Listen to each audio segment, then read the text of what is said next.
कार्तिक मास में सुना कि जब अदिति अपने तप से चलायमान ना हुई तो दैत्य ने उन्हें जला देने के लिए वन में आग लगा दी। परंतु उसी इस बात का कुछ भी पता नहीं चला, क्योंकि भगवान ने अपने सुदर्शन चक्र से उसकी रक्षा की। ऋषि पूछने लगे कि हे सूत जी, बड़े आश्चर्य की बात है, अदिति अग्नि में नहीं जली। तब सूत जी ने कहा कि इसमें आश्चर्य की कोई बात नहीं।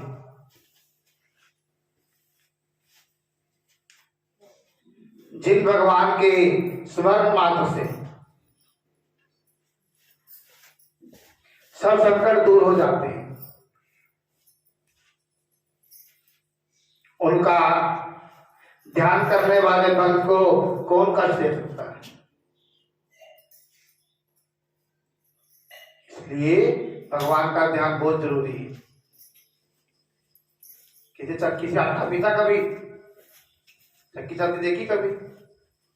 चक्की के अंदर कणा डालती है, वो पीस जाती है, उसके अंदर एक किल्ली होती है।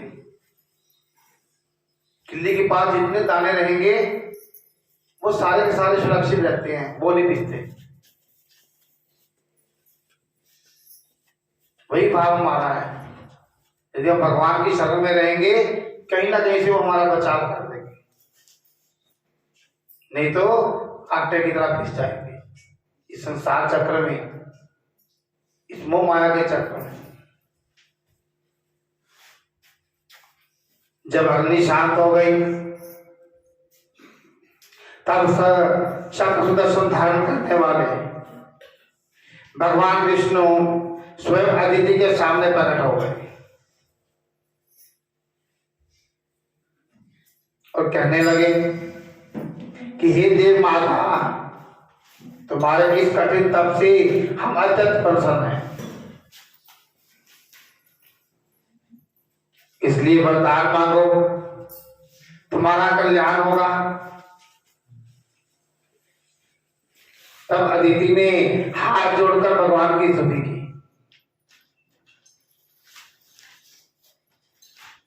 हे भगवान, जिनके स्मरण मात्र से सब प्रकार के कलेश नाश को प्राप्त हो जाते हैं,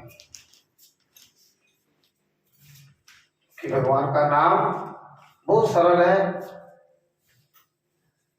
और भजना भी आसान है। जो नहीं भजते हो तो नरकगामी है। भगवान का नाम ज्यादा से ज्यादा 2 अक्षरों का है। राम कहिए, शिव कहिए, हर कहिए, हरि कहिए, कृष्ण कहो, ज्यादा है 2 अक्षर। वाहिगुरु को जो भी नाम लोगे, ज्यादा है 2 अक्षर उनके अंदर। लेकिन हम लोग ऐसे हैं, कृष्ण के वो 2 अक्षर लेने भी ओके लगते हैं हमको।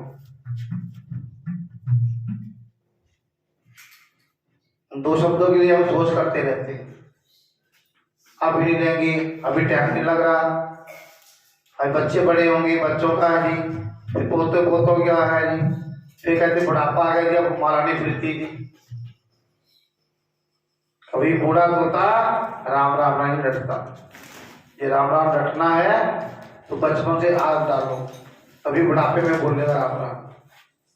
यदि हम अभी से अभ्यास करेंगे तभी हमारे बुढ़ापे में वो माला चलेगी।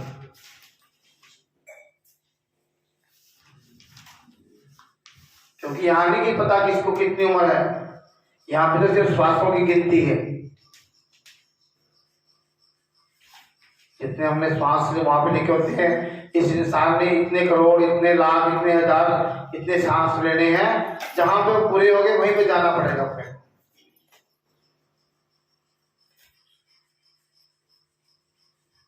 लेकिन हम अपने सांसों को पैसे जाया करते जा रहे हैं। हम एक स्वस्थ इंसान एक दिन में 21,600 श्वास लेता है, ये थोड़े नहीं है। लेकिन हम उनको कैसे गवा रहे हैं? कहते सुबह होती है फिर शाम होती है, फिर सुबह होती है फिर शाम होती है, जिंदगी यूं ही तमाम होती है। हम सोचते ही परमात्मा के बारे में। 5 घड़ी धंधा किया, 3 पैर के सोए, 1 घड़ी हरी ना बजे, तो मुक्ति कहां से हुई? तो मुक्ति कहां से होगी हमारी? भगवान की तरफ ध्यान ही नहीं दिया हमने।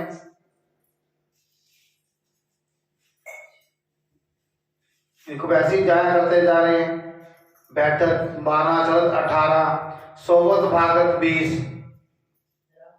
मैथुन करिया 64 जावे, तू क्यों ना बजे जगदीश। जब हम बैठे हैं तो 1 मिनट में 12 श्वास निकलते हैं हमारे, चलते फिरते 18, सोते हुए 20, जब विषय विकारों में डूबते हैं तो 1 मिनट में 64 श्वास जाते हैं हमारे। हम ऐसे बेकार करते जा रहे हैं, लेकिन परमात्मा की तरफ ध्यान नहीं दे रहे।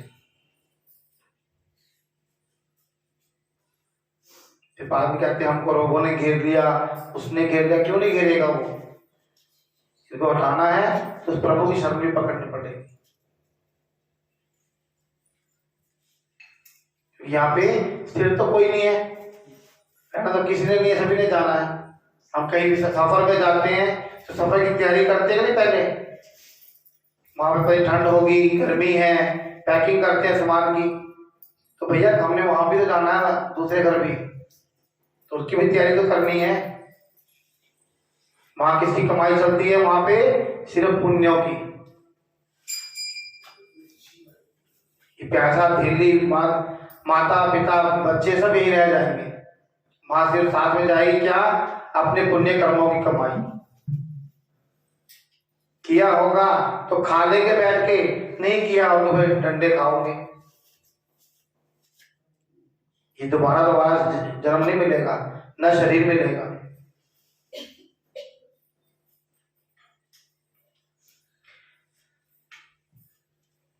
जिनके चरण कमलों की सेवा करके भक्त लोग परम सिद्धि को प्राप्त हो जाते हैं। यज्ञ में स्थित यज्ञ के प्रबोध करता, जिनकी माया को ब्रह्मादि देवता भी नहीं जान सकते, जिनके मन से सूर्य और चंद्रमा, मुख से ब्राह्मण। यजुर्वेद का मंत्र है, ब्राह्मणस्य मुखमासी बाहुराजन्य पिता उरुतद्वैश्य पद्भागम शूद्रो जायता। क्या? भी भगवान के मुख से ब्राह्मण पैदा हुए,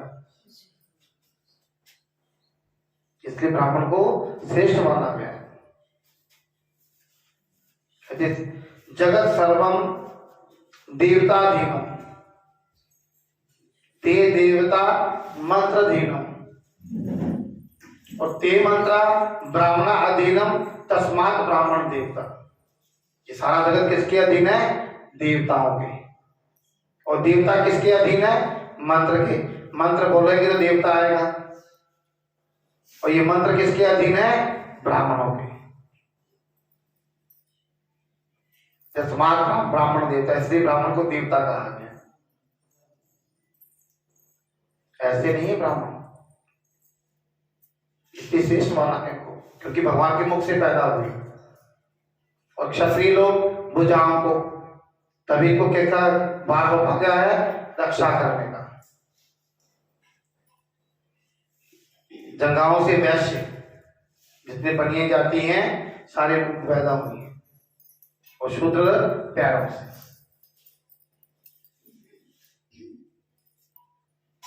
ऐसे भगवान को नमस्कार है। हे भगवान, देवता, नदी, समुद्र आप ही हैं, अतएव आप मेरे पुत्रों की रक्षा कीजिए।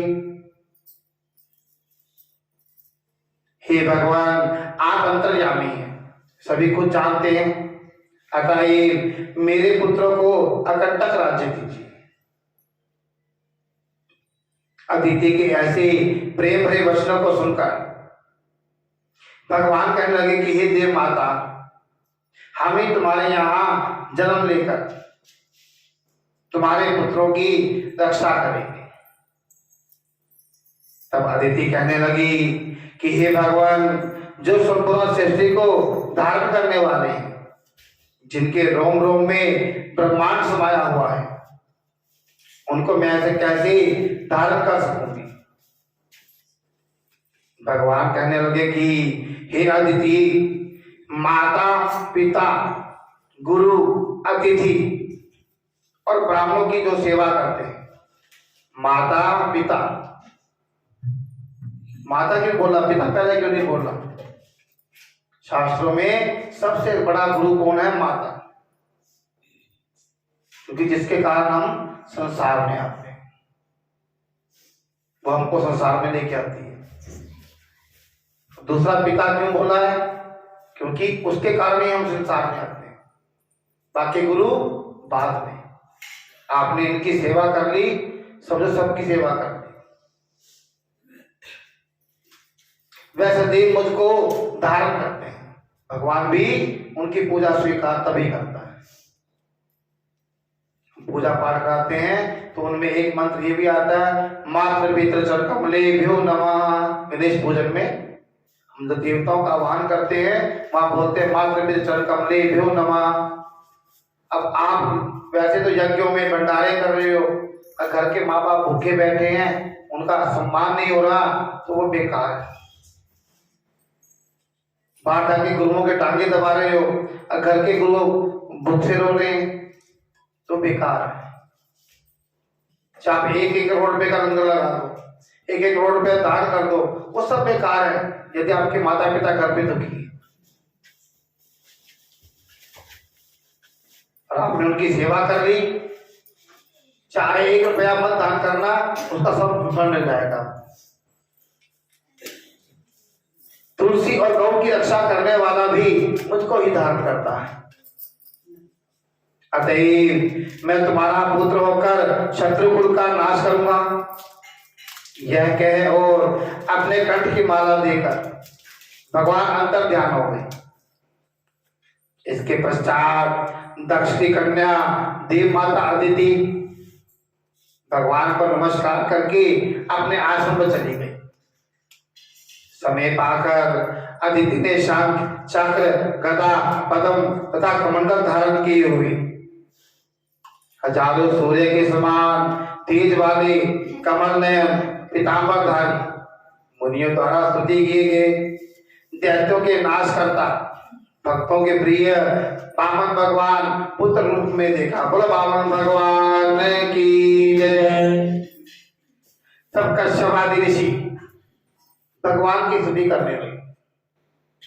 जो कोई वामन भगवान के स्तोत्र का नित्य पाठ करता है, वैसे निरोगी रहकर सर्व संपदा को प्राप्त करता है।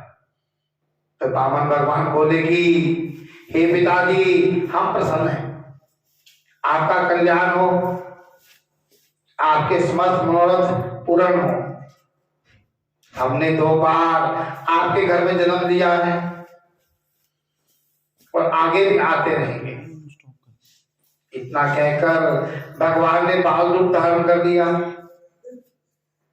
उधर राजा बलि ने भी शुक्राचार्य को अपना आचार्य बनाकर